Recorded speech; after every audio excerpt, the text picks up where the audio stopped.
আমি আজ চিলি বাঁধাকপি করব। বাঁধাকপিগুলোকে এরকম করে টুকরো করে কেটে নিয়েছি।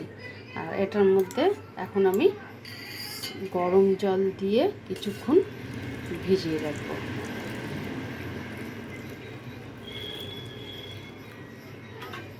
এটার মধ্যে গরম জল দিয়ে কিছুক্ষণ এটা ভিজিয়ে রাখবো।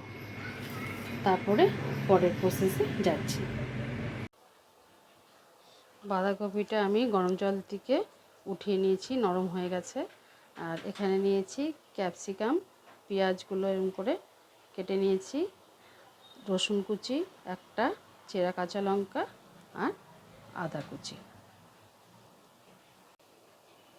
কড়াইয়ে তেল দিয়েছি, তেলটা গরম হয়ে গেছে।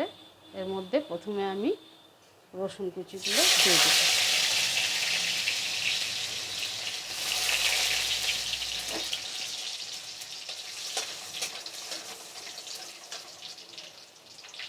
চেরা কাঁচা লঙ্কাটাও দিয়ে দেব আর আদা কুচি দিয়ে দেব। একটু হালকা ভেজে পেঁয়াজগুলো এর মধ্যে দিয়ে দেব।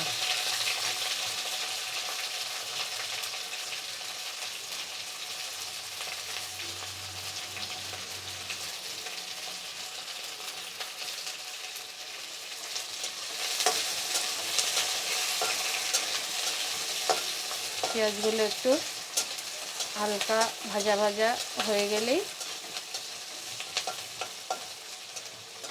এটাতে পেঁয়াজটা খুব একটা বেশি ভাজতে হবে না, হালকা মতো ভাজলেই হবে। এখন ক্যাপসিকামগুলো দিয়ে দেব।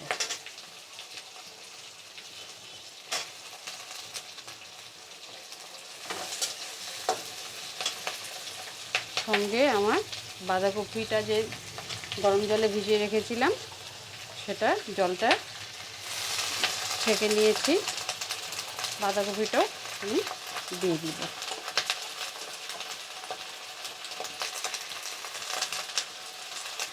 বাঁধাকপিটার জলটা আমি ঝরিয়ে নিয়েছি। বাঁধাকপিতে এমনিতেই জল বেরোয়, যদি বেশি জল বেরোয় এটা ভালো লাগবে না, সেজন্য বাঁধাকপির জলটা অবশ্যই ঝরিয়ে নিতে হবে।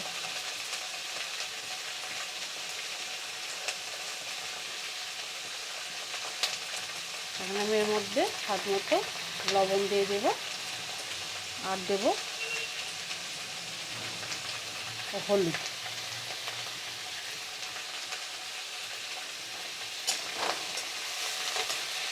এটাকে এখন একটু সুন্দর করে একটু ভেজে নেব। আমার এটা মোটামুটি ভাজা হয়ে গেছে। এখন আমি এর মধ্যে অল্প একটু জল দেব, বেশি দেব না, অল্প জল দেব।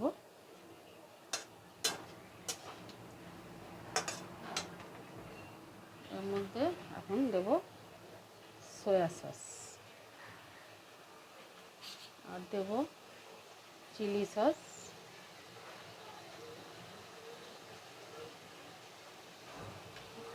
আর অল্প টমেটো সস।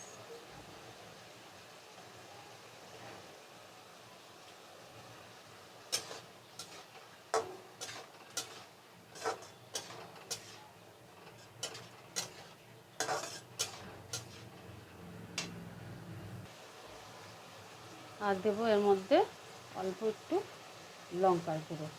লঙ্কার গুঁড়োটা বেশি দেব না, কেন চেরা কাঁচা লঙ্কা আছে, চিলি সস আছে, ঝালটা বেশি হয়ে যাবে।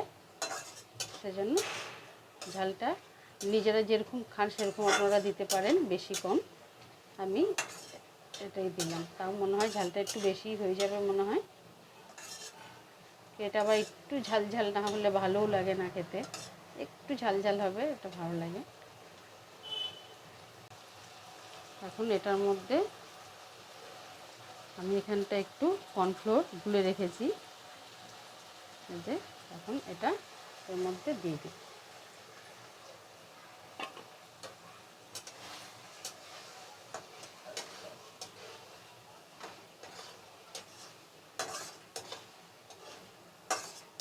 এটা আমার হয়ে গেছে।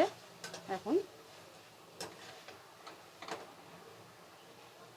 এটা খেতে খুব ভালো লাগে। বাঁধাকপি, চিলি বাঁধাকপি তো অনেকেই খায় না, এরকম করে একটু খেয়ে দেখবেন, দারুণ লাগে চিলি বাঁধাকপি খেতে। এটা এখন আমি নামিয়ে নেব।